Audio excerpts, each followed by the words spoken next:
네, 하나님 말씀 보도록 하겠습니다. 마태복음 7장 13절 14절의 말씀입니다. 마태복음 7장 13절과 14절의 말씀, 짧은 말씀이므로 우리 다 같이 한 목소리로 합독하도록 하겠습니다. 마태복음 7장 13, 14절 말씀입니다. 다 같이 한 목소리로 합독합니다. 시작. 좁은 문으로 들어가라. 멸망으로 인도하는 문은 크고 그 길이가 넓어 그리로 들어가는 자가 많고 생명으로 인도하는 문은 좁고 길이 협착하여 찾는 자가 적음이라. 아멘.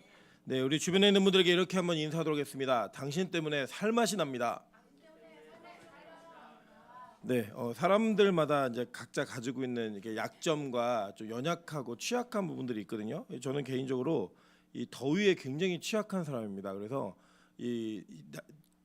기온이 좀 올라가고 날씨가 조금만 이렇게 습해도 굉장히 몸의 컨디션이 떨어지는데 제가 오늘 교회를 오면서 우리 빛가소금 교회에서 설교하면서 좀 힘을 많이 받았으면 좋겠다라는 마음으로 좀 올라왔습니다. 하나님께서 좀 은혜 주셔서 우리 함께 예배할 때 서로 힘이 되어지는 그런 교회가 되고 또 교우들과 함께 있는 것 자체가 기쁨이 되고 살맛이 나는 그런 진짜 좋은 교회 되기를 주님의 이름으로 축원합니다.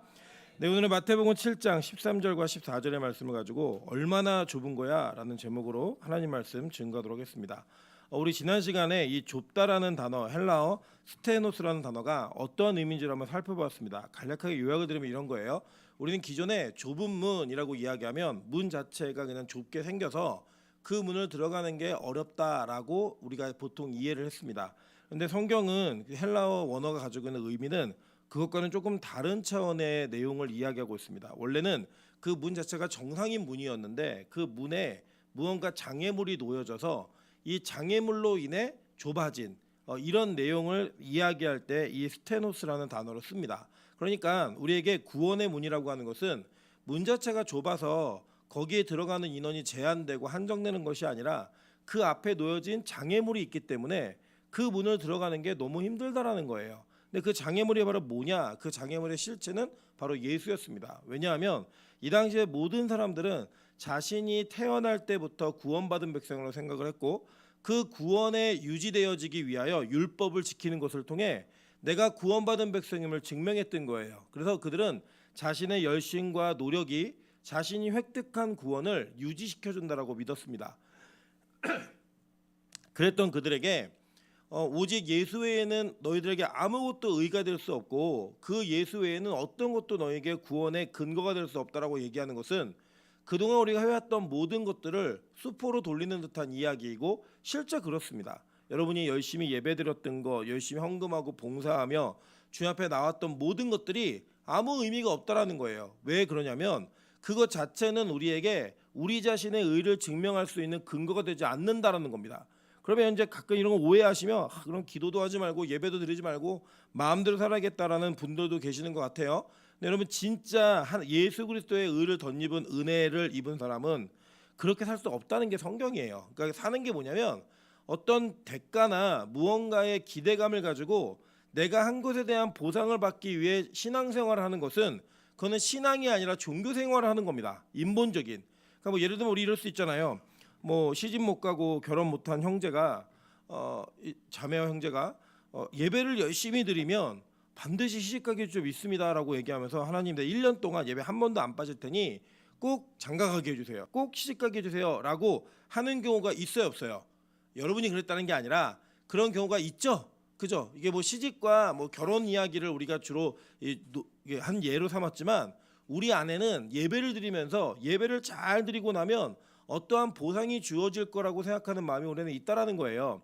여러분 그게 우리가 하나님과 예배를 가지고 거래하는 거래가 돼버리면 그 예배 드리는 횟수와 예배 드리는 태도는 여러분의 다 의가 됩니다. 무슨 얘기 이해되시죠? 내가 이걸 잘 드리면 무언가 올 거야 라는 기대감이 있으면 여러분이 예배를 한 번 더 나오는 것, 예배를 좀 더 집중해서 드리는 건 여러분의 근거가 된다고요. 하나님 나 예배 원래는 한 번밖에 안 드리던 사람인데 나 2번 드려요. 하나님 내가 원래 예배 시간에 졸던 사람인데 이제는 안 졸아요. 그러니까 무언가를 좀 해주세요 라고 하는 그 근거 속에 여러분이 열심히 노력한 게 들어가 버린단 말이에요. 그런데 성경은 그런 예배를 우리에게 요구하지 않습니다. 어떤 예배를 요구하냐면 우리가 예수의 의로 말미암아 지옥에 갈 수밖에 없었던 우리로 하여금 하나님의 의가 덧입혀져서 그냥 구원받은 거예요. 공짜로. 그 구원받은 은혜가 너무 감격하고 감사해서 우리가 하나님께서 주시는 은혜를 따라 하나님께서 우리를 이끌고 가시는 그 방향대로 따라오는 것. 그래서 우리가 예배를 한 번 더 드리고, 그래서 찬양을 한 번 더 하고, 그래서 기도를 10분 더 하고, 헌금을 좀 더 내는 것, 이런 모든 것들은 다 뭐라고요? 은혜라고 표현하는 거예요. 그러니까 같은 행위를 하고 있지만 그 행위 안에 있는 의도가 무엇인지, 그 근거가 무엇인지를 통하여 어떤 이들에게는 이 좁은 문을 들어갈 수 없는 자가 돼버리고, 어떤 이들은 이 좁은 문을 들어갈 수 있는 자가 된다라고 성경은 우리에게 가르치고 있는 겁니다. 여러분, 성경은요 너무나 명확하고 명쾌하게 이야기합니다. 우리가 구원받는 근거는 절대 우리 인간에게 있지 않고 누구에게 있다고요? 하나님께 있고 예수 그리스도를 믿음으로 말미암아 구원받는 백성이 되는 거예요. 그 전체적인 그 근거는 어디에서도 깨지지 않습니다. 그럼에도 불구하고 성경 여러 곳곳에서 우리가 힘써 열심히 예배하라, 뭐 믿어라 이런 표현들이 있거든요. 그건 뭐냐면 은혜 받은 자들이 마땅히 은혜 가운데 행동해야 될 행동을 이야기하는 거예요. 자연스럽게 따라오는 내용이라는 거예요. 그러니까 뭐냐면 이런 겁니다. 그러니까 은혜 받은 자들, 구원받은 자들은 다 예배를 드립니다. 아멘. 그죠? 그런데 예배하는 자가 다 구원받진 않아요. 무슨 얘기 이해되시죠? 예. 은혜 받은 사람은 예배를 안 드릴 수가 없어요. 그런데 이 예배를 드린다고 해서 다 구원받은 사람은 아니라는 거예요. 그 안에 자기 열심과 자기의 노력으로 예배하고 있는 사람들은 예배를 드리고 있지만 구원 못 받습니다. 그 실제가 누구예요? 가인과 아벨의 이야기잖아요. 그럼 가인과 아벨이 예배를 드리고 안 드렸기 때문에 구원받고 구원받지 못했던 게 아닙니다. 그들은 예배하는 자리에 있었어요. 그죠? 근데 그 예배 가운데 가인의 예배와 아벨의 예배의 결정적 차이점이 뭔지 아십니까? 성경이 얘기해 줬어요. 히브리서 11장에 주의를 다뤄주는데 믿음으로 아벨은 가인보다 더 나은 제사를 드렸으니 이거예요. 근데 그 믿음이 뭐예요? 믿음의 실체. 기독교가 이제 우리 한국 기독교가 믿음을 자꾸 오해시키는 이야기가 있는데 믿음은 안 될 걸 믿겠다 이런 게 믿음이 아니에요. 믿음은 뭐가 믿음이에요? 예수를 철저히 의지하는 것, 그게 믿음이라고요. 기독교의 믿음은, 그러니까 이 땅의 신뢰와 믿음은 야 어떤 기업의 제품은 믿을만해 라고 얘기하는 그 믿음이라는 단어 똑같이 쓰잖아요. 그건 뭐예요? 아 내가 써보니까 내가 이걸 얘를 신뢰해도 될 만큼 검증돼 있는 거야 이런 내용이잖아요. 그런데 예수를 믿는다라고 하는 건 그런 내용이 아니에요. 예수를 믿는다는 건 전체 우리 인생 모두를 다 하나님께 맡기고 의뢰하는 겁니다. 그 전체를 주님만 의지하는 삶으로서 가는 거예요. 그러면서 자기 자신의 존재와 심지어는 내 자신이 이 땅에 살아가는 이유까지도 다 예수라는 것에 초점을 맞추는 인생이 진짜 믿음 있는 인생이에요. 그러니까 믿음으로 아벨은 가인보다 더 나은 제사를 드렸다라고 얘기하는 것 자체가 이미 이 가인과 아벨의 예배는 행위는 똑같았지만 그 안의 의도는 완전 달랐다라는 거예요. 여러분 그게 성경이 우리에게 요구하는 것이고 지금 예수님이 율법의 완성이자 예수가 율법을 온전히 완성하신다는 것을 가르치고 있는 그 가르침에서 나오는 결론과 같은 이야기라고요. 이 이야기가 여러분 그 마태복음 7장 12, 13절 뒤에 있는 얘기가 13, 14절 뒤에 있는 얘기가 뭔지 아세요? 거짓 선지자들을 삼가라예요. 무슨 이야기냐면 선지자가 있는데 거짓 선지자가 있다는 거예요. 그러니까 지금 예수님이 가르치신 방법이 아닌 다른 방법의 구원의 길을 얘기하는 사람이 있다 없다? 있다고요. 그들은 다 뭐래요? 거짓 선지라고 얘기하는 거예요. 그러니까 이거는 철저하게 하나님의 은혜를 이야기하는 그 가르치고 있는 내용인 겁니다. 그러니까 여러분 그런 관점으로 오늘 이 내용을 다시 한번 살펴볼게요. 좁은 문으로 들어가라. 멸망으로 인도하는 문은 크고 그 길이 넓어 그리로 들어가는 자가 많고라고 얘기했어요. 그죠? 자 그리고 그 뒤에는 뭐라고 했냐면 생명으로 인도하는 문은 좁고 길이 협착하여 찾는 자가 적음이라라고 얘기했단 말이에요. 우리는 이거 보통 어떻게 적용했냐면 이런 거예요. 남들은 이 일주일에 한 번 예배 드리는데 우리는 매일 예배를 드려야 돼서 나는 매일 예배 드리는 게 너무 힘들어. 때로는 여러분에게 하나님이 갑자기 어디로 선교사로 가라고 근데 밀림으로 간 거예요. 그 힘들어. 고통, 어렵게 신앙생활하는 사람들 이런 사람들의 이야기를 문이 좁고 길이 협착한 길을 간다라고 얘기 보통 많이 하잖아요. 그럼 여러분 잘 생각해 보세요. 그럼 결국에 그것도 행위의 문제로 우리가 들어가는 거예요. 내가 예를 들면 이럴 수 있잖아요. 여러분 선교사님들 중에 하나님의 부르심을 받은 사람이 있어요. 어떤 분은 부르심 속에서 정말 외국에 가서도 아주 좋은 환경에서 도심에서 선교하시는 분이 계세요. 그죠? 그리고 어떤 분은 정말 산골과 밀림을 헤매면서 선교를 하는 분이 계시다고요. 그러면 산골에 있는 목사님, 선교사님은 좁은 길을 가는 분이고 도심에서 선교하는 분은 넓은 길을 가시는 분이에요? 그럼 교회도 마찬가지죠. 큰 교회가 있고 작은 교회가 있잖아요. 작은 교회에서 지금 우리 교회는 뭐 어려운 교회는 아니에요. 어려운 교회는 아니지만 가끔 개척교회 목사님들 중에 정말 자녀들의 어떤 교육과 자신의 가정의 생계를 고민해야 하는 그런 목회자들이 있어요. 그런 목회자들이 있는 반면에요. 뭐 연봉이 2억이다 3억이다 이런 얘기가 나오는 대형교회 목회자들도 있다고요. 그러면 대형교회 목회자들은 다 크고 넓은 문으로 걸어가셔서 지옥 가시는 분들이에요? 그렇게 얘기할 수 없잖아요. 우리가 그런 어떤 행위를 보고 얘기할 수 있는 문제는 아니라는 거예요. 그렇다면 도대체 오늘 예수님이 우리에게 직접적으로 가르치신 문이 좁고 길이 협착하여 찾는 자가 적다라고 얘기한 좁은 문과 그 좁고 협착한 길의 의미가 무엇인지를 조금 더 깊게 살펴봐야 될 의미가 있다는 거예요. 저는 오늘 이걸 살펴보면서 저와 여러분이 예수님께서 제시하신 좁은 문과 협착한 길을 걸을 수 있는 귀한 하나님의 백성 되시기를 주님의 이름으로 축원합니다. 자, 먼저 한번 보도록 할게요. 먼저 보면요, 이 좁고 협착하다, 좁다라는 의미는 스테노스라고 얘기했죠. 이 협착하다라는 단어는 들리보라는 단어입니다.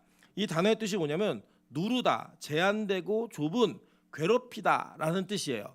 성경이 어디에 쓰였냐 한번 보시면요, 2번 볼게요. 마가복음 3장 9절과 10절입니다.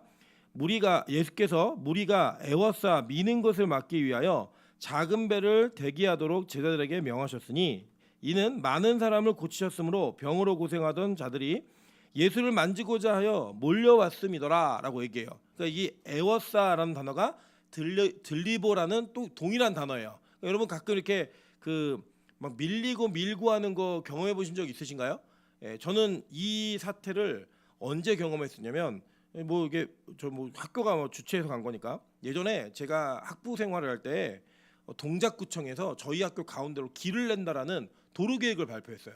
그래가지고 총장이야 모든 교회가 한국 교회가 합동측 교회가 기도하면서 저희 학생들에게 데모를 하라고 선동을 했습니다. 그래갖고 저희 1, 2, 3, 4학년이 수업을 다 휴강을 하고 이제 동작구청 앞으로 가갖고 데모를 했던 일이 있어요. 근데 저희는 다 신학생이잖아요. 신학교고 그래서 비폭력으로 이제 한다고 다들 막 무릎을 꿇고 기도하고 막 이러고 있는데 이제 전경들이 온 거예요. 이제 저희를 잡으려고 왔는데 저희는 이제 너무 순진해가지고 저희 학생회장이 여러분 우리 이 문제를 위해서 기도합시다 할 때 다 눈을 감고 기도하는 순간에 포위가 돼버린 거예요. 예. 눈을 뜨고 있어야 이렇게 뭘 막을 수 있는데 스크랩을 짜고 안 잡혀갈 수 있는데 포위가 됐어요. 그리고 이 청년들이 방패를 들고 막 이렇게 밀으니까 막 자매들도 있고 막 있을 거 아니에요. 그 자매들이 안쪽에 있었고 형제들 바깥쪽에 있었는데 막 계속 밀니까 이제 안쪽에 이제 막 아비규환이 된 거예요. 막 소리 지르고 막 밀지 마라 누가 깔렸다 막 그 소리를 지르는 그게 제가 기억에는 그렇게 길지 않은 시간이었는데 정말 길게 느꼈어요. 공포심에. 왜 그랬냐면 뒤에 막 우는 여자아이들의 목소리 막 밀려서 막 그런 목소리. 그러면서 이제 제가 총신대학교 학생 중에 제일 첫 번째로 잡혔습니다. 이유는 정경의 머리에 쓴 헬멧을 뺏었다가 밉보여가지고 제가 제일 먼저 끌려 나와가지고 구타당했던 그런 기억이 있어요. 그때는 그런 일이 있었으니까. 그때 이 에워싸서 밀릴 때요, 제 몸이 어떻게 되냐면 가운데 떠요. 그러니까 정경은 밀고 우리는 이렇게 밀려 있으니까 몸이 떠버려요. 그래서 밀리는 대로 그냥 밀려가는 거예요, 그냥. 그럴 때 이 상황을 뭐라고 얘기하냐, 들리보라고 얘기하는 거예요. 그런 아주 이게 옴짝달싹할 수 없는 내 의지가 아닌 사람들에게 밀려서 막 가는, 인파에 밀려서 가는 이런 게 있잖아요. 그런 내용들을 얘기할 때 이 들리보라는 단어를 쓰는 겁니다. 자, 계속 볼게요. 고린도후서 1장 6절입니다.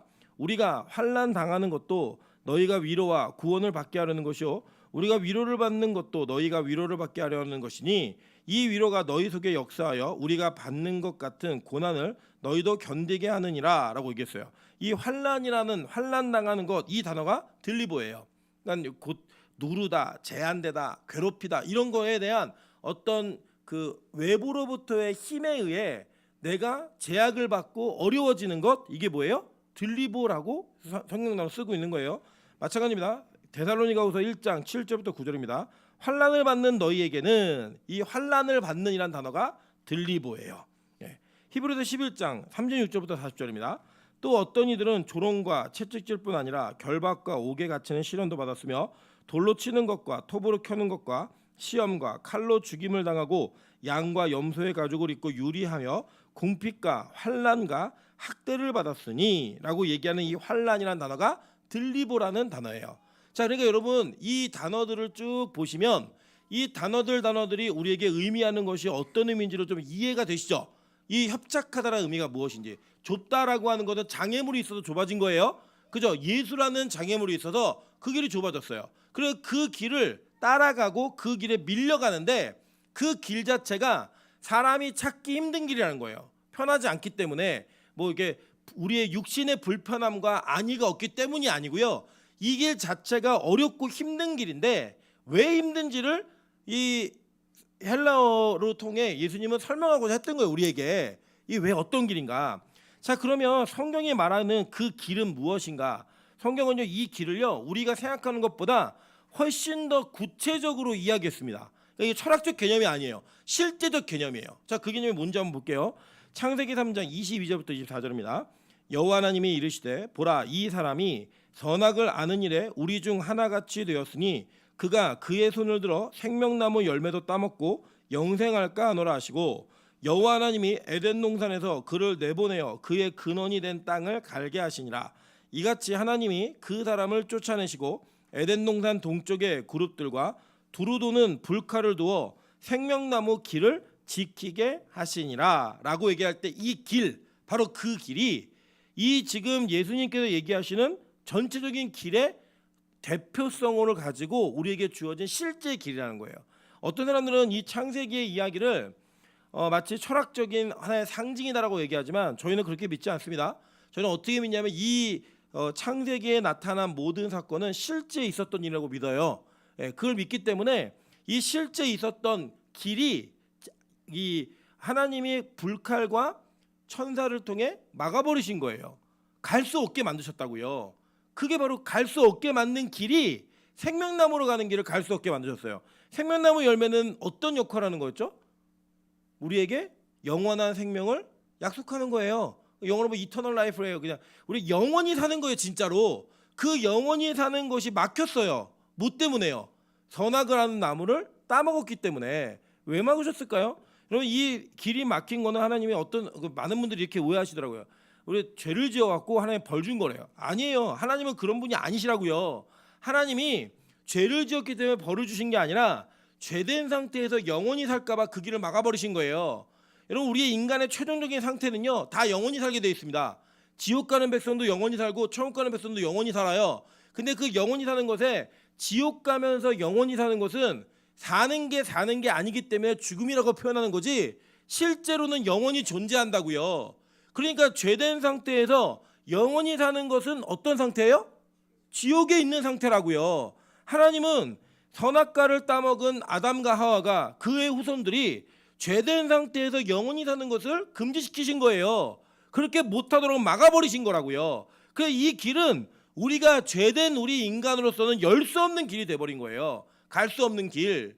여러분 잘 보세요. 천국은 이 죄가 없는 상태에서 영원히 사는 게 천국이에요. 그죠? 그러니까 우리가 이미 타락한 상태에서는 우리의 힘과 능력으로 이 영원한 삶을 누릴 수 있다 없다?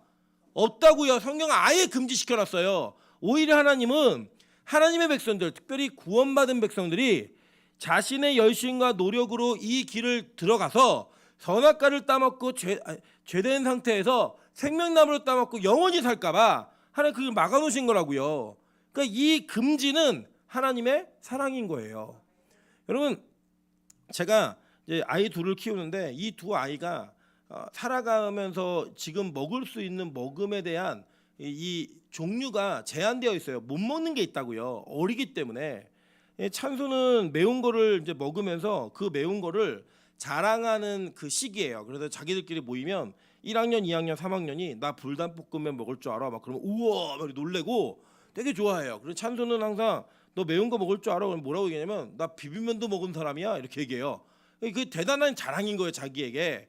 그러나 이제 그 먹어야 될 거 찬이는 그걸 보면서 자기도 먹어보겠다는 거예요. 그럼 예를 들어 지금 찬수는 제가 매운 거 먹고 싶다 그러면 한번 먹게 해봐요. 맵지? 그러면 자기가 물 떠놓고만 먹어요. 찬이에게 절대 주지 않습니다. 왜냐하면 찬이는 지금 그 나이에 매운 걸 먹으면 찬수가 감당하는 것 이상의 고통을 겪어내야 되고 그 고통을 넘어서서 어떠한 잘못된 현상이 나타날지 모르거든요. 그러니까 부모는 이 아이가 아무리 울고 때를 써도 그 매운 걸 입에 넣어주지 않아요. 그걸 넣어주면 잘못된 부모라고요. 인간이 사람을 사랑해도 우리가 그 사람이 먹고 마시고 하는 것에 무엇은 되고 무엇은 안 되고를 결정합니다. 왜요? 그 사람을 위해서. 그거는 내 결정과 판단이 옳기 때문에 하는 게 아니라 그 사람이 잘못된 결론을 얻게 될까 봐 그걸 막아내는 거예요. 하나님은 우리를 그렇게 사랑하셨다고요. 그렇게 사랑하시면서 그 길을 막아놓으신 거예요. 그래서 이 길은 인간이 열 수 없는 길인 겁니다. 그래서 인간이 열 수 없는 길이기 때문에 인간에게는 보일 때 장애가 있어요. 좁고 협착한 문이에요. 그죠? 협착한 길이에요. 좁다는 건 뭐예요? 이미 장애가 있는 거예요. 그 길에는. 그 길은 우리가 이렇게 내 힘과 의지로 갈 수 있는 게 아니라 누군가 이 아까 에워싸 가듯이 그렇게 갈 수밖에 없는 그 길이라는 거예요. 그 여러분 이 길은요 인간이 만들어낼 수 없는 길이에요. 그래서 아까 제가 얘기한 것처럼 내가 일부러 막 험지를 가고 고생을 하고 어려운 길을 가고 이런다고 좁은 길을 가는 게 아니라고요. 그거는 우리가 얘기하는 좁은 길하고는 전혀 상관없는 이 성경에 나와 있는 길과는 상관없는 길이에요. 물론 그것도 좁은 길이 맞아요. 사람이 예를 들어서 다 좋은 거로 갈 때 이게 어려운 걸 선택하는 사람들이 있잖아요. 그 사람들이 좁은 길 가는 거 맞죠. 근데 그 좁은 길과 성경이 말하고 있는 좁은 길은 다른 거라고요. 이 길은 인간이 갈 수 없는 길이에요. 내 의지로 갔다 한들 그게 우리가 원하는 길, 우리가 생각하는 이 좁은 문과는 상관없는 거라고요. 그래서 도대체 이 좁은 길은 뭔가 한번 볼게요. 요한복음 14장 3절부터 6절입니다. 여러분 다 같이 한번 읽어보실게요. 자 시작. 자 시작. 가서 너희를 위하여 거처를 예비하면 내가 다시 와서 너희를 내게로 영접하여 나 있는 곳에 너희도 있게 하리라. 내가 어디로 가는지 그 길을 너희가 아느니라. 도마가 이르되 주여 주께서 어디로 가시는지 우리가 알지 못하거늘 그 길을 어찌 알겠사옵나이까. 예수께서 이르시되 내가 곧 길이요 진리요 생명이니 나로 말미암지 않고는 아버지께로 올 자가 없느니라. 자, 잘 보세요. 예수님이 이 제자들과 대화를 하면서 야 내가 너희 거처를 예배하러 간다. 이 거처가 뭐예요? 천국이죠. 그죠? 천국을 예배하러 간다는 거예요. 그래서 내가 너희를 내게로 영접하여 나 있는 곳에 너희도 있게 하리라 라고 얘기했거든요. 그랬더니 물어요. 그러니까 예수님이 그러면서 뭐라고 얘기하셨냐면 내가 어디로 가는지 그 길을 너희가 아느니라 라고 얘기했어요. 그랬더니 도마가 묻는 거예요. 주여 주께서 어디로 가시는지 우리가 알지 못하거늘 그 길을 어떻게 알아요 우리가? 이렇게 묻는 거예요. 근데 예수님이 뭐라고 대답하시냐면 다 아시는 얘기예요. 이거는 내가 곧 길이요 진리요 생명이니 다 아시죠? 근데 이 그 길이라고 얘기한 그 성경 원문은요 우리 한글 성경은 조금 다르게 표현되어 있어요. 그냥 일반적인 길이 아니고요. 그 길이라는 정관사가 붙어 있어요. 그러니까 헬라어에서 호라고 하는 단어가 정관사예요. 호도스가 길이라는 단어예요. 호도스 이렇게 되어 있어요. 그 길이라고 정확하게 되어 있다고요. 여러분 이 그 지시대명사를 언제 쓰는지 아시죠? 네, 우리가 서로 알고 있을 때 앞에 이야기한 걸 그대로 받을 때 쓴다고요. 예를 들면 저하고 뭐 민정관사하고 차를 타려고 그러다가 그 차를 놓쳤어요. 놓쳐서 이게 지나간 걸 저희 같이 봤어요. 야, 그 차 놓쳐서 참 아깝다. 이렇게 얘기하잖아요. 그렇게 무언가 같이 알고 있는 그라고 얘기하면 정확하게 지정할 수 있는 걸 지시대명사로 받는 거예요. 그죠? 그러니까 이게 그 길이라고 얘기하는 그 길은 제자들도 알고 예수님도 아는 길이에요. 이 길이 무슨 길이겠어요? 이게 바로 창세기에 얘기한 그 길이에요. 생명나무로 가는 길. 그래서 잘 보세요. 그 길은 길 자체가 누구라고 표현했어요? 예수님이라고 표현했다고요. 그 길이 우리가 가는 어떤 여정에 힘든 일이 있고 어려운 일이 있는 걸 얘기하는 게 아니라 그 길 자체가 뭐라고요? 예수님이라는 거예요. 그래서 이 문과 길을 가는 게 이게 엄청 쉽지 않은 길이라고 얘기하는 건 뭐냐면 예수를 믿고 그 예수를 믿는 것을 따라가며 나를 부정하고 나를 부인하며 예수님만이 나의 온전한 의가 되신다고 인정하는 게 그게 어려운 길이라는 거예요. 우리가 죄인이기 때문에. 그래서 우리는 누가 좁은 길을 가고 있는지 몰라요. 누가 넓은 길을 가고 있는지 모른다고요. 그러면 왜 이걸 넓은 길 좁은 길로 이야기했냐, 이런 거예요. 여러분은요, 우리가 무언가 수고하고 열심히 한 것에 대한 보상이 오잖아요. 그럼 그 보상을 굉장히 만족해하고요. 그 보상이 만족이 되면 그 길 자체가 어렵지 않다라고 생각을 합니다. 자, 예를 들어 드릴게요. 예를 들어서 여러분이 월급을 100만 원을 받는다라고 하면 많아요, 적어요? 지금 현재 월급 100만 원이다. 많아요, 적어요? 적죠. 그런데 만약에 이 월급 100만 원이 집에 앉아서 그냥 집에만 있으면 월급 100만 원을 준다라고 얘기하면 많아요, 적어요? 엄청 많은 거예요. 그죠? 여러분, 예를 들어서 월급이 1000만 원이다 이렇게 얘기하는데 그 월급 1000만 원이 많아요, 적어요? 많죠. 그죠? 근데 만약에 이 1000만 원의 월급이 사자 우리 안에 들어가서 사자하고 같이 살면서 사자에게 식량을 제공해주는, 음식을 제공해주는 직업이다. 그러면 이거 적어요, 많아요? 에? 적죠? 이게 많아요? 가실래요? 사자 우리에서 사자랑 같이 살면서 사자 밥 먹이는 게 직업인데 1000만 원 다. 많아요, 적어요? 적죠? 더 줘야죠. 이거는 생명수당을 걸었는데. 그런 거잖아요. 이게 우리가 돈 액수만 딱 적으면 많다 적다라고 얘기하는 게 처음에는 가능한 것 같은데, 그게 무엇과 연결되어 있는가를 보면 이게 때로는 적어 보이는데 되게 많은 돈일 수도 있고요, 많아 보이는데 정말 적은 돈일 수도 있다라는 거예요. 그죠? 여러분, 예를 들어 제가 월급 400만 원씩 드릴게요. 그러면 괜찮죠, 생각보다. 근데 매일 헌혈을 해야 돼요. 하시겠어요? 매일 에브리데이 하루도 거르지 않고 피를 뺀다. 못하죠. 이거는 할 수 없는 거예요. 그러니까 지금 우리가 알고 있는 이 땅에서 어떠한 보상이 주어지면 우리는 그 보상에 합당하다고 생각이 들잖아요. 그럼 그 쉬운 일이 돼버려요. 자, 예를 들어서 여러분 매일매일 10km씩 달려야 된다. 그 이거 쉬워요, 어려워요? 쉬우세요? 10km씩 뛰는 게? 어렵죠. 매일매일 하루도 그러지 않고. 근데 이렇게 매일 달리면 월급 1억을 준다. 쉬운 일이에요, 어려운 일이에요? 쉬운 일이죠. 인간은요, 자신들이 만들어낸 것에 대한 보상이 내가 합족할 만큼 주어지면 어려워 보였던 일이요, 쉬운 일로 바뀌어요. 그게 우리 인간이에요. 그러니까 이 율법주의는 행위로 구원받는다고 얘기하는 사람들은 자신들의 구원이 예수로만 하기에는 너무 어려워 보이는 거예요. 그거 신뢰가 안 되는 거예요. 그러니까 그 길을 쉽게 만들기 위해 넓은 길을 만들어 버려요. 뭐냐? 이런 거예요. 예배 안 빠지고 열심히 드리면 천국 가. 헌금 이만큼 내면 천국 갈 수 있어. 내가 뭔가 열심히 노력을 하면 그 노력에 맞는 대가를 얻어낼 수 있어 라고 얘기하며 그 행위를 이끌어내고 그 행위에 스스로의 보상을 더해버리는 거예요. 그래서 우리는 내 기도는 충분해, 내 예배는 충분해, 나 이 정도면 신앙생활 잘하고 있는 거야 라고 얘기하는 여러분의 그 근거 속에는 어떤 의미가 담겼는 줄 아세요? 내가 비록 일주일에 한 번 예배를 드리고 있지만 나는 구원받을 수 있어. 나는 이렇게 기도는 전혀 하지 않지만 식사기도 중심으로 살고 있지만 나는 식사기도를 하기 때문에 나는 구원받을 수 있어 라고 얘기하기 때문에 여러분에게 구원은 쉬운 문이 되어버린 거예요. 넓은 문이 되어버렸다고요. 여러분, 한국교회가 이걸 다 했습니다. 어떤 특정한 규정을 만들어 놓고 그 규정에 합당하게 통과가 되면 이 사람이 성경을 얼마나 알고 있는지, 구약에서 말하고 있는 메시아가 무엇인지, 신약의 예수 그리스도를 진짜 믿고 있는지는 검증하지 않은 채 그 사람에게 세례를 주고 구원받은 백성이라고 얘기하는 거를 두려워하지 않았어요. 여러분, 실제 그러셨잖아요. 제가 이거는 그냥 말씀드려도 될 것 같아요. 이전에 경험했던 교회들 중에 제가 항상 매번 담임 목사님에게 혼났던 사역의 영역이 있어요. 그게 뭐냐면 세례 영역이에요. 세례 영역. 왜 세례 영역이 혼났냐면요, 제가 맡은 부서는요 항상 세례 받는 사람이 꼴찌예요. 매해 꼴찌예요. 심지어 어떤 애는 있지도 않았어요. 그러니까 어떻게 보면 경쟁이잖아요. 중등부, 고등부, 청년부 이렇게 있는데 이번에 중등부에서 세례 몇 명 받아, 고등부 몇 명 받아, 청년부 몇 명 받아 얘기할 때 저는 항상 꼴찌였어요. 이유가 뭐냐면 저는 세례 받으러 오는 아이들을 앉혀놓고 적어도 1시간에서 2시간씩은 교육을 다 했어요. 어떤 교육을 했느냐?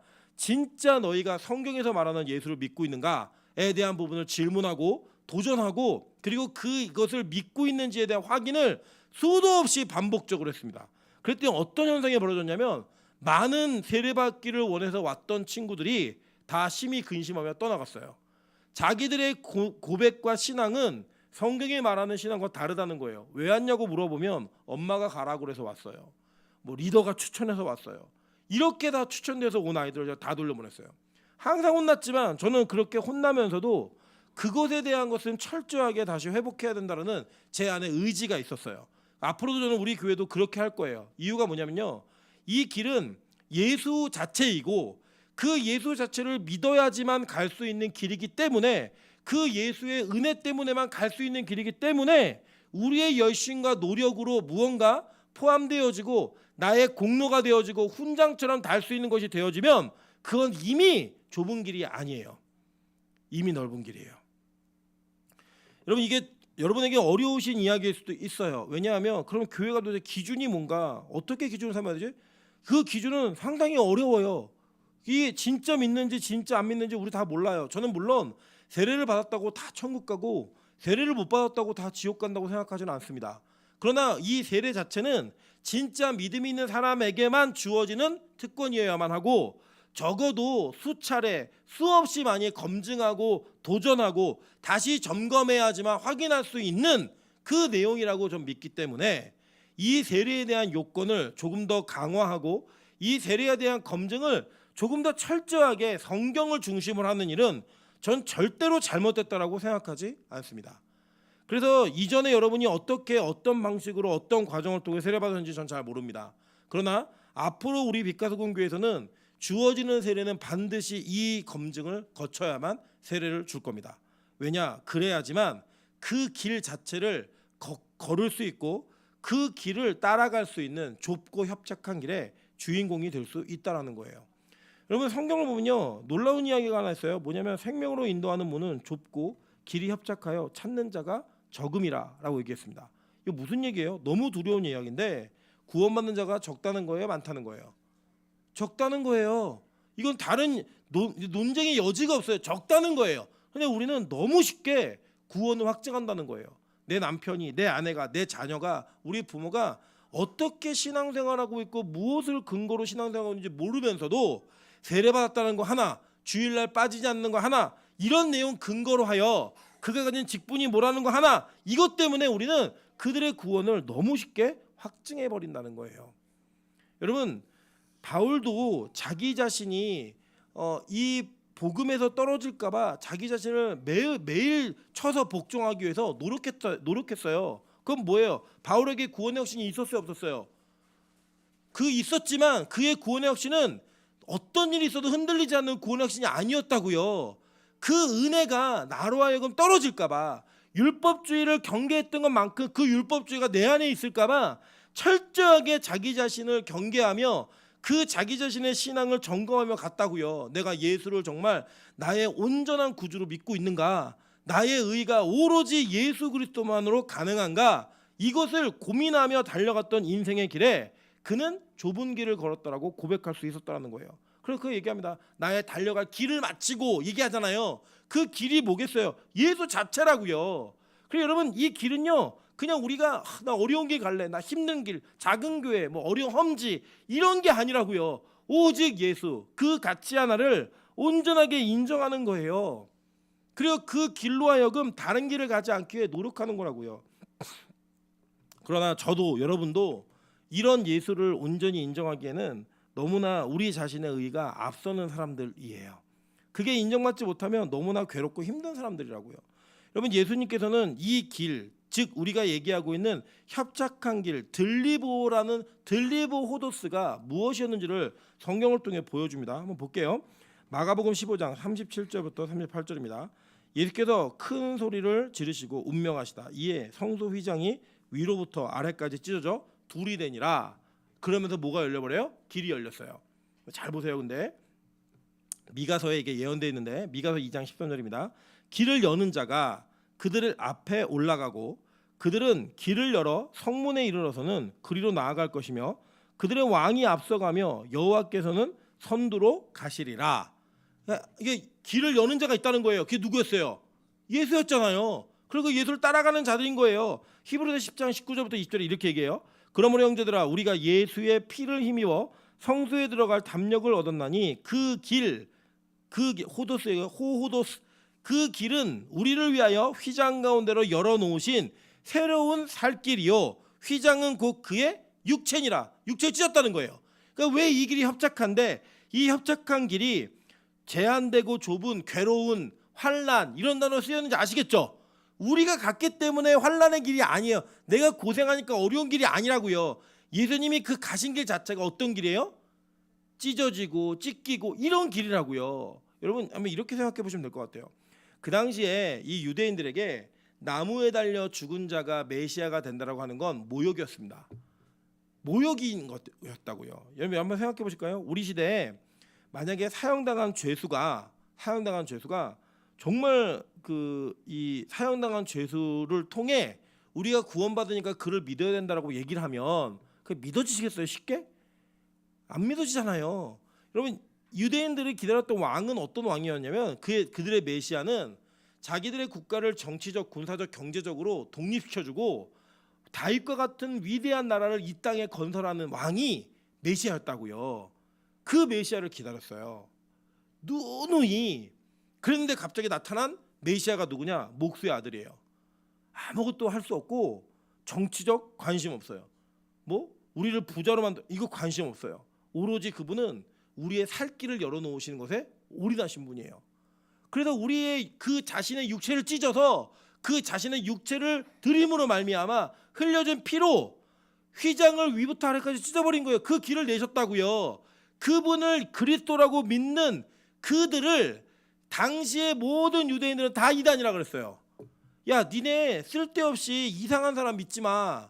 이렇게 얘기했다고요. 그래서 바울은 예수를 그리스도라고 하는 사람들을 죽여버리려고 말 타고 다니면서 잡아다가 고문하고 잡아다가 옥에 가두는 그런 일을 했어요. 돌로 쳐 죽여버리는 이런 일을 했기 때문에 그들의 관심에서 그들의 관념 속에서 예수가 메시아라고 받아들이는 건 너무 어려웠다고요. 여러분 이 시대에도 동일합니다. 여러분 우리 그럴 것 같잖아요. 돈 많고 사회적으로 지위가 있고 좀 능력도 있고 위대한 사람이 예수를 증거하면 여러분도 예수 믿으면 저처럼 될 수 있습니다라고 얘기하면 얼마나 전도가 잘 되겠어요. 그죠? 얼마나 전도가 잘 되겠어요. 우리는 그런 전도가 잘 된다라는 것을 믿는 사람도 인정하고요. 안 믿는 사람도 인정을 해요. 그런데 예수는 이 땅에서 예수를 잘 믿는 사람들이 다 그렇게 되든가요? 여러분 이게 예수 믿으면 다 가난해지고 어려워진다는 얘기가 아니에요. 하나님은요. 예수님은 우리로 하여금 하나님께 가는 길을 여신 분이고 그 길은 각자에게 주어진 게 다 달라요. 제가 이게 말씀드렸잖아요. 어떤 이는요. 평생에 고치지 못하는 병을 가지고 죽을 때까지 주님께 영광 돌리다가 죽음으로 간증이 되는 사람이 있어요. 어떤 이는 그 어려운 상황에서 기도하고 예수를 믿었더니 상황이 역전되어서 그 어려움에 있는 사람들이 그 사람을 보고 예수를 믿게 만드는 그런 역할을 하게 하실 수도 있어요. 어떤 이는 평생 부자로 살면서 자신이 가지고 있는 돈으로 선교하고 영혼들을 섬기고 교회를 세우며 사는 분들도 계세요. 반면에 어떤 분들은 평생 가난하지만 그 가난한 가운데 과부의 두 랩돈 같은 자신의 전부를 드리며 살아가는 분도 계실 거예요. 마찬가지예요. 개척교회를 하다가 개척교회로 끝나는 목사도 있고요. 개척을 했는데 대형교회가 되는 분도 계시고요. 처음부터 대형교회 청명마다 부임해가지고 대형교회에서 목회하다가 돌아가시는 분도 계실 거예요. 그 모든 분들이 자신의 공로가 아닌 예수를 믿고 그 예수를 따라가는 길을 걷는다면 모두가 다 좁은 문을 걷는 거예요. 좁은 길을 걷는 거고 그 어떤 것도 우리가 규정할 수 없는 거라고요. 그래서 우리는 이 땅을 살며 우리가 원하는 것들을 만들어 놓고 그 길을 주님께서 여시기를 그 길을 우리가 인도함 받기를 기대해서는 안 된다고요. 그건 무슨 길이냐? 여러분이 만들어 놓은 넓은 길이에요. 쉬운 길이라고요. 여러분 그렇게 하면은 갈 수 있을 것 같잖아요. 어떤 분이 저한테 이렇게 물었어요. 하나님의 응답과 너의 욕심을 어떻게 구분하냐요? 저한테. 제가 이렇게 얘기했어요. 형 내가 하고 싶은 거 다 내 욕심이더라고. 이렇게 얘기했어요. 다른 얘기하지 않고 딱 그렇게 얘기했어요. 형 하고 싶은 건 다 내 욕심이더라고. 우리 인간은 하나님을 근본적으로 두려워하는 존재예요. 왜냐? 그분은 거룩하신 분이니까. 우리는 그 하나님이 근본적으로 두려워요. 그리고 그분이 원하는 거는 우리가 하기가 싫어요. 왜요? 죄인이니까. 그래서 우리가 가는 그 좁은 길, 좁은 문, 즉 예수의 길을 가고 그 예수 자체를 나의 길로 삼는 일은요. 생각보다 쉽지 않다고요. 나는 지금 그 길로 가야 되지 않을 것 같은데 그 길로 가래요. 나는 이 길이 안 맞는 것 같은데 하나님의 내비게이션과 내 내비게이션이 다른 거예요. 여러분, 그래서 하나님은 이스라엘 백성들을 광야에서 구름 기둥과 불 기둥으로 훈련시키셨습니다. 여러분, 이스라엘 백성들이 그 길을 걸어다니며 40년을 걸었다면 아마도 광야에서 안 본 곳 없을 거고요, 못 본 곳 없을 거예요. 그런데 하나님은 그들이 원하고 가고 싶은 길을 가게 하신 게 아니라 구름 기둥과 불 기둥으로 철저하게 걸음 한 걸음 한 걸음을 다 인도하셨어요. 여러분, 근데 그게요, 여러분에게 아멘이라고 얘기하시는 그 아멘이 얼마나 어려운 일인지 설명을 드릴게요. 새벽 2시에 구름이 뜨면 짐 싸야 돼요. 너무 지루해서 가고 싶은데 움직이지 않으면 거기서 계속 머물러 있어야 해요. 이게 예수의 길이라고요. 예수라는 길을 따라가는 거예요. 그리고 우리는 이게 너무 싫어요. 너무 싫고 자꾸 길을 어긋나요. 어긋날 때마다 우리가 해야 되는 기도가 있다고요. 우리가 주님 앞에 우리를 의탁하고 도와달라고 말씀해야 돼요. 왜냐? 우리는 좁은 길을 못 걷는다니까요. 우리 협착한 길을 걸을 수 있는 존재가 아니에요. 여러분, 성경에 보시면요, 이런 길들은 너무나 많아요. 구절 잘못됐죠? 예. 이사야 66장 63장일 거예요. 63장 64장인가? 예. 64장 12절부터 보겠습니다. 15절부터인가요? 15절. 자, 볼게요. 아, 이거 맞네요. 여기 출애굽기 맞네요. 15번 볼게요. 이사야 63장 15절부터 19절입니다. 다 같이 읽어볼게요. 자, 시작. 주여, 하늘에서 굽어 살피시며 주의 거룩하고 영화로운 처소에서 보옵소서. 주의 열성과 주의 능하신 행동이 이제 어디 있나이까? 주께서 베푸시던 간곡한 자비와 사랑이 내게 그쳤나이다. 주는 우리의 아버지시라. 아브라함은 우리를 모르고 이스라엘은 우리를 인정하지 아니할지라도 여호와여, 주는 우리의 아버지시라. 옛날부터 주의 이름을 우리의 구속자라 하였거늘. 여호와여, 어찌하여 우리로 주의 길에서 떠나게 하시며 우리의 마음을 완고하게 하사 주를 경외하지 않게 하시나이까? 원하건대 주의 종들 곧 주의 기업인 지파들을 위하사 돌아오시옵소서.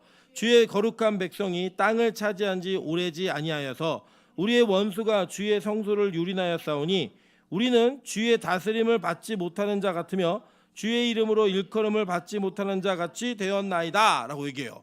이게 뭐냐면, 하나님 있잖아요, 내가 지금 잘못된 길을 가고 있거든요. 내가 넓은 길을 가고 있는데 내 이렇게 된 거는 주님 책임입니다. 나 책임져야 돼요. 얘기하는 거예요. 찬수랑 찬이가 가장 많이 하는 것 중에 뭐냐면 지들이 어질러 놓고 아빠 보고 치워달래요. 왜? 니네가 어질렀잖아. 그럼 자기들 힘들대요. 힘들대요. 그러니까 아빠가 같이 치우대요. 그런데 찬수는 찬이가 어질른 거 안 치워요. 찬이 안 치우고 자기는 안 어질렀다는 거예요. 근데 아빠한테는 항상 같이 치우대요. 이유는 뭐냐면 책임지라는 거예요. 당신 아빠니까 난 아들이고 책임져, 이거예요. 그 너무나 당당하고 무리한 요구에 아빠가 항상 굴복하게 돼요. 어쩔 수 없어요. 왜요? 사랑하니까. 사랑하니까. 다른 거 아니에요. 여러분 잘 보세요. 여러분이 죄 짓고 힘든 거 하나님이 시키셔서 한 거예요? 죄 져라, 제발 아영아 죄 좀 져라, 시키셨어요? 아니에요. 우리는 원래 우리가 죄인이기 때문에 하나님이 우리가 하나님께 핑계댈 뿐이지 우리는 스스로 죄를 지은 자들이에요. 그런데 얘기하는 거예요. 하나님, 어차피 이 구원의 길은 내 힘으로 못 가는 길입니다. 나 좀 잡아주세요. 나 좀 돌이켜주세요. 나 좀 정신 차리게 해주세요. 그걸 기도하는 거예요. 지금 하나님, 왜 어찌하여 우리로 주의 길을 떠나게 하시며 우리의 마음을 완고하게 하사 주를 경외하지 않게 하시나이까? 원하건대 주의 종들 곧 주의 기업인 지파들을 위하여 돌아오시옵소서. 주님 책임이잖아요. 나 주님 자녀잖아요. 좀 나 좀 돌려주세요. 원래 자리로 돌려주세요.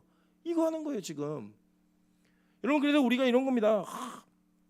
특세 때 열심히 기도하자, 참여하자라고 얘기하는 게 뭔지 아세요? 다른 거 아니에요. 여러분, 특세를 여러분이 열심히 한다고 해서 그거를 잘 하실 것 같아요? 여러분, 우리가 그렇게 예배 드리는 걸 좋아하고 그 예배에 올인하고 싶은 마음이 있는 사람들이에요? 아니라고요. 그런데 하나님, 내가 내 힘으로는 이 길을 갈 수 없으니 좀 나 좀 도와주세요. 제발 나 좀 붙들어 주세요라고 하는 간절한 하나님을 향한 몸부림을 우리가 하는 거예요. 그 마음도 누가 주셔야 돼요? 하나님이 주시는 거라고요. 그래서 그 마음이 우리 안에 들어올 때에 원래 죄인인 예배할 수 없는 우리가 예배하는 자가 되어서 예배하게 되는 거예요. 그래서 이 길은요, 이게 너무 협착해요. 내 의지로 갈 수 없으니까, 내 힘으로 갈 수 없으니까 여기를 찾는 자가 있어요, 없어요? 없다고요. 적어요. 왜 적죠? 주님이 택하신 사람만 갈 수 있는 길이에요. 주님이 택하신 사람만 갈 수 있는 길이에요. 여러분, 저는 예전에 이러한 복음의 진리를 제 사역에 온전히 깨닫지 못했을 때 저는 되게 독사 같은 사역자였어요. 왜 그러냐면 한 번 누굴 찍어서 이 사람을 꼭 예배드리게 해야겠다 그러면 쫓아다니고 귀찮게 하고 전화하고 달달달달 볶아서 그 사람을 예배 자리에 반드시 앉혀놔요. 앉혀놔야지만 지성이 풀려요. 그게 안 되면 주변의 간사 리더들 다 갈구고 안 되는 사람들한테 왜 그것도 못하냐고 질책하면서 저는 사역을 해왔어요. 그러니까요, 눈에 보이는 사역은 잘했어요. 인원도 늘었고 교회도 부흥했어요. 그리고 막 눈에 보여지는 것도 다 됐어요. 제가 그렇게 사역을 오랜 시간 동안 하면서 그게 얼마나 복음의 진수를 잘못 가르친 일인지를 제가 깨달았을 때 저의 사역은 완전히 바뀌었습니다. 완전히 바뀌었어요. 우리 성교 형제도 있지만 제가 예전에 예배 지각하면요 문 잠가 버렸어요. 진짜로 문을 잠궜어요. 그냥 잠그면 그 잠그고서 못 들어온 애들이 그 문 밖에서 유리를 이렇게 쳐다보면서 계속 기다렸어요. 첫 주에는 그래서 10명도 안 되는 이런 예배 드렸는데 그 다음 주가 되니까 애들이 뛰어요. 그래서 뭐 고등부에 지각이 없어졌다 이래가지고 교회 안에서 엄청난 박수를 받고요, 교육지할 때 칭찬받았어요. 저는 그게 잘하고 있는 줄 알았어요. 저는 그게 잘하고 있는 줄 알았어요. 제가 그 교회를 떠나고 나중에 들은 이야기는 그 교회는 다시 그 예배 때 지각하는 사람들로 가득 찬 교회가 되었습니다. 여러분, 그게 왜 그럴까요? 이게 만약에 은혜였다면 그게 바뀌었을까요? 아니요. 은혜였다면 그들은 계속 하나님께 온전히 예배하는 사람으로 섰을 거예요. 그런데 저는 그 행위만 고치고 싶었어요. 그래서 그 행위에 대한 문제만을 갖고 얘기했어요. 그런데 지금은 그렇지 않아요. 여러분, 지금도 우리 교회는 지각을 많이 하는 교회입니다. 근데 이 지각하는 것을 저는 지각하는 행위 자체를 지적하는 게 아니라 어떤 마음이기 때문에 지각을 한다라는 걸 이야기하는 거예요. 어떤 마음이기 때문에. 여러분, 우리가요 정말 중요한 일에 지각하지 않아요. 진짜 중요한 일에 지각 안 한다고요. 예를 들어 비행기 출발 시간 지각하세요? 아니에요. 여러분, 기차 출발 시간에 지각하세요? 아니라고요. 우리가 우리를 기다려주지 않는 거에 대해서는 철저하게 시간을 지키며 엄수해요. 그런데 예배는 여러분이 예배가 여러분을 기다릴 거라고 생각하는 거예요. 항상 내가 VIP고 하나님은 내가 가는 것도 감지덕지 고마워해 줘야 되는 분이니까 그 기다리는 거예요. 그게 뭐예요? 마음의 문제라고요. 마음의 문제. 여러분, 때로는 늦을 수 있죠. 때로는 여러분 정말 늦을 수 있어요. 그거 늦은 것 자체가 잘못됐다고 얘기하는 게 아니에요. 그 안에 어떠한 마음이 있기 때문에 늦었는가, 이게 중요한 문제라고요. 하나님은 그 문제를 우리에게 이야기하시는 거예요. 그래서 여러분, 이 길은 여러분이 힘으로 갈 수 없는 길이에요. 아주 환장하겠어요. 진짜. 왜 환장하냐? 문도 좁아요. 길도 협착해요. 그리고 우리 힘으로 갈 수 없는 길이래요. 어떻게 하라고요? 오직 은혜 아니면 갈 수 없는 거예요. 오직 은혜 아니면 어떤 것도 할 수 없는 거예요. 그래서 우리가 그 은혜를 항상 갈급해하고 사모해야 되는 거예요. 저는 지금 자신 있게 말할 수 있는 건 빛가소금교회는 은혜로 가는 교회로 저는 목회할 겁니다. 강요하지 않고 무언가 막 공포 분위기 만들지 않고 그렇지 하지 않았음에도 은혜가 그 사람을 이끌어내는 그런 교회였으면 좋겠어요. 제가 그것도 확신한 것 중에 하나가 뭐냐면 이번 주 목요일이었죠. 목요일 날 우리 소진이가 교회를 왔는데 이렇게 하고 왔어요. 뭐라고 왔냐면, 야, 아영이가 친구니까, 아영아, 나 오늘 교회가 안 땡겨. 그게 무슨 말이에요? 오고 싶지 않다는 거예요. 안 땡기다는 거예요. 근데 교회 와서 앉아 있어요. 왜 그랬을까요? 무언가 자신이 아닌, 자기는 싫은데 하나님이 이끄셔서 자리에 앉혀 놓으신 거예요. 그걸 뭐라고 얘기하냐? 은혜라고 얘기하는 거예요. 여러분은 특수하기 싫으시잖아요. 근데 내가 특수 예배자리에 가 있는 거예요. 그걸 뭐라고 얘기하는 거예요? 은혜라고 이야기하는 거예요. 저는 우리 빛가소금교회가 그 은혜를 사모하는 교회가 되길 소망합니다. 그래서 우리는 좁은 문 좁은 길이어서 내 힘으로 갈 수 없는 그 길을, 내 스스로 선택할 수 없는 그 길을 같이 걸을 수 있는 은혜가 있었으면 좋겠어요. 그 가다가 갑자기 옆을 봤는데 거기 명수가 있는 거예요. 네가 어떻게 왔어? 은혜로 왔죠. 가다가 그 길에 우리 교육자들이 있는 거예요. 아영아, 너 여기 어떻게 왔니? 은혜로 왔어요. 그 길에 우리 민정관사가 있는 거예요. 어떻게 왔니?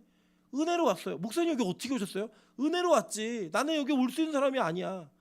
그렇게 고백되는 곳이 예수의 길이라고요. 그런 고백하는 곳이 천국이라고요. 저는요 우리 빛가서공교회가 그런 교회 되길 소망합니다. 그렇게 그 은혜를 사모하다가 진짜 이게 얼마나 좁은 거야? 라는 질문에 되게 좁지. 그런데 우리가 갈 수 없지만 하나님이 가게 하시는 길이야 라고 서로 고백할 수 있는 그런 귀한 은혜가 저 여러분에게 있기를 주님의 이름으로 축원합니다. 같이 한번 찬양으로 기도하며 나아가도록 하겠습니다. 우리 주님 다시